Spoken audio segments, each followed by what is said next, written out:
अमीर बाप की बेटी शिल्पी को मुकेश पसंद होता है, लेकिन दोनों के बीच हैसियत की दीवार खड़ी होती है। और फिर कहीं नौकरी कर लो ना, क्या हमेशा ये लोहे की सलाखों के पीछे भागते रहते हो? कितनी मेहनत करते हो। शिल्पी, नौकरी से कुछ नहीं होगा। तुम लोगों की हैसियत तक पहुंचना है तो अपना ही बिजनेस करना पड़ेगा, वरना तुम्हारे पापा किसी और से तुम्हारी शादी करवा देंगे।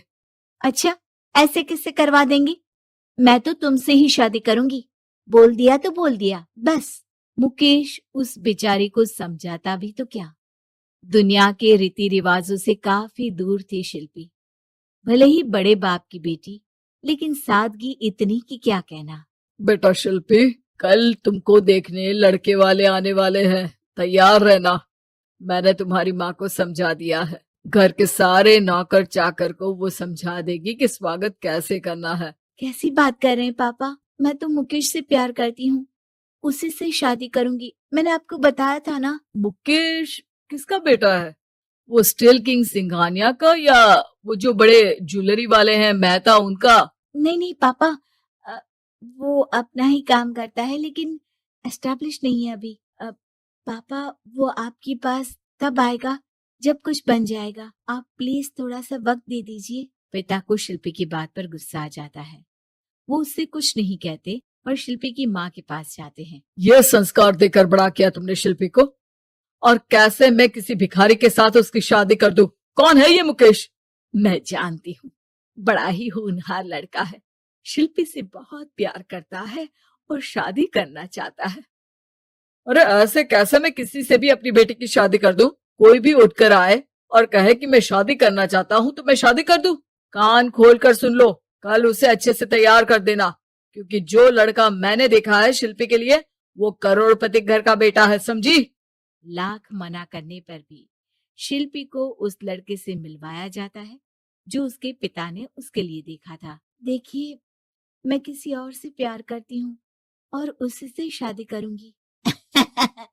ये तो बहुत अच्छी बात है कि तुम किसी और से प्यार करती हो, क्योंकि मैं भी किसी और से प्यार करता हूँ।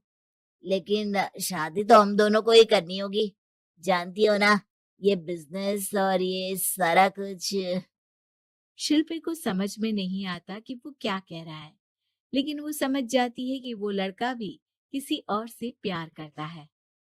पिताजी, वो भी कह रहा था कि वो किसी और से प्यार करता है। हाँ तो करने दो ना, हमने तो नहीं रोका। तुम अपना देखो, शादी के लिए हाँ कर कर गया है वो। लेकिन क्यों? अरे वो और मैं दोनों ही एक दूसरे से प्यार नहीं करते, फिर शादी क्यों कर ले?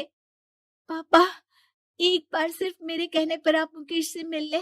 पिता शिल्पी के कहने पर फॉर्मेलिटी के लिए ही सही, लेकिन मुकेश को घर बुला लेते हैं। देखो, ज्यादा वक्त नहीं दे पाऊंगा।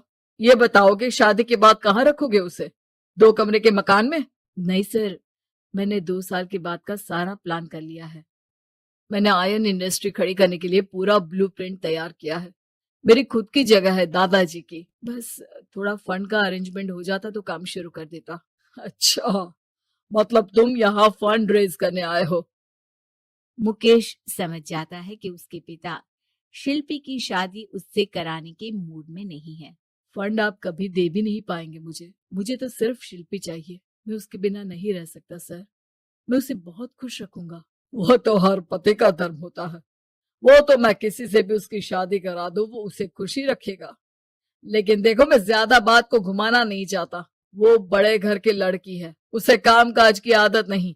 अभी वो समझ नहीं रही, लेकिन तुम तो समझो। मैं किसी भी हालत में शिल्पी की शादी तुमसे नहीं करवा सकता। मुकेश पिता से लाख मन्नतें करता है, लेकिन वो नहीं मानते। शिल्पी की शादी उस अमीर लड़के से हो जाती है। शादी के बाद क्या हम लोग मेरी माँ के घर चले? मुझे उन लोगों की बहुत याद आ रही है। हाँ हाँ, जाओ जाओ। वैसे भी आज मैं अपनी गर्लफ्रेंड के साथ मसूरी जा रहा हूँ, तुम जा सकती हो। कैसी बात कर रहे हैं? अब हम लोगों की शादी हो गई है, आप कैसे किसी और लड़की के साथ जा सकते हैं? अरे मैंने तो तुम्हें शादी के पहले ही बता दिया था कि मेरी कुछ गर्लफ्रेंड्स है। अब प्लीज ये टिपिकल बीवी वाला रोना धोना शुरू मत कर देना। शिल्पी पिता के घर जाती है और माता पिता को सारी बात बता देती है। इतना गंदा इंसान निकलेगा, मैंने तो सोचा ही नहीं था। अरे क्यों कराई मेरी फूल जैसी बेटी की शादी ऐसे घर में? और तो क्या हो गया? शुरू शुरू में हर घर में ऐसा होता है, धीरे धीरे ठीक हो जाएगा। और वैसे भी उन लोगों के साथ हम लोगों की एक बड़ी डील फाइनल हुई है, समझी? उन लोगों से रिश्ता बनाकर रखो, तभी पैसों की बारिश होगी।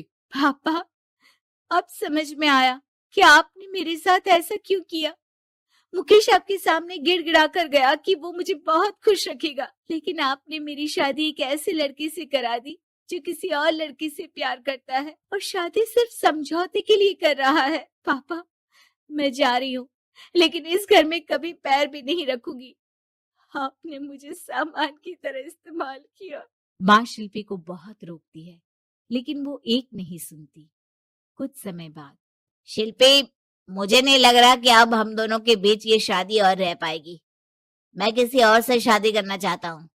वैसे तुम परेशान मत हो ना, तुम्हारे पापा के साथ हम लोगों की डील जो चल रही है ना, वो नहीं रुकेगी, क्योंकि तुम बहुत अच्छी लड़की हो। ठीक है, मैं जा रही हूँ, तलाक के पेपर में साइन करके। लेकिन एक शर्त है, मैं कहाँ गई ये बात मेरे पिता तक नहीं पहुंचनी चाहिए। शिल्पी घर छोड़कर चली जाती है। वो एक नौकरी करती है और अपना जीवन खुद संभालती है। लेकिन एक दिन, शिल्पी जी, आपसे मालिक मिलना चाहते हैं। मुझसे क्यों? शिल्पी मालिक के कमरे में जाती है, जहां सामने मुकेश होता है। अरे आपको देखकर बहुत खुशी हुई, बहुत बड़े आदमी बन गए। थैंक्स, पर तुम्हें नौकरी करने की क्या जरूरत पड़ गई? मैंने तो सोचा भी नहीं था कि तुम मेरी शिल्पी होगी। तभी वहां शिल्पी के पिता आ जाते हैं। शिल्पी, तुम्हारे बारे में माँ से पता चला। घर चलो बेटा, मुझे माफ कर दो। मुकेश, मैं यहाँ अपनी कंपनी के काम के लिए आया हूँ। तुम्हारी कंपनी की डील अगर हमें नहीं मिली तो हम बर्बाद हो जाएंगे। वैसे अब तुम चाहो तो शिल्पी की शादी मैं तुमसे कराने को तैयार हूँ। बस करिए पापा, ये क्या सौदा लगा रखा है आपने? जिस कंपनी से आपकी डील हो, अपनी बेटी की शादी उसी के घर करा देते हैं। शिल्पी मुकेश से माफी मांगती है और वहां से जाने लगती है कि मुकेश उसे रोक लेता है। रुको शिल्पी, ये सब कुछ तुम्हारे लिए है। ये कंपनी, ये नाम सिर्फ तुमसे शादी करने के लिए ही खड़ा किया था। मैं आज भी तुमसे बहुत प्यार करता हूँ। तो हेलो दोस्तों, आपको कैसी लगी ये कहानी? अगर आपको ये कहानी अच्छी लगी हो तो वीडियो को लाइक जरूर कीजिए और एक प्यारा सा कमेंट करके जरूर बताइए कि आपको ये कहानी कैसी लगी। और अगर आपको लगता है कि ये कहानी आपके दोस्तों को भी सुननी चाहिए तो उनके साथ इसे शेयर कर दीजिए। और ऐसे ही मजेदार वीडियो देखने के लिए हमारे चैनल को सब्सक्राइब करना मत भूलिए।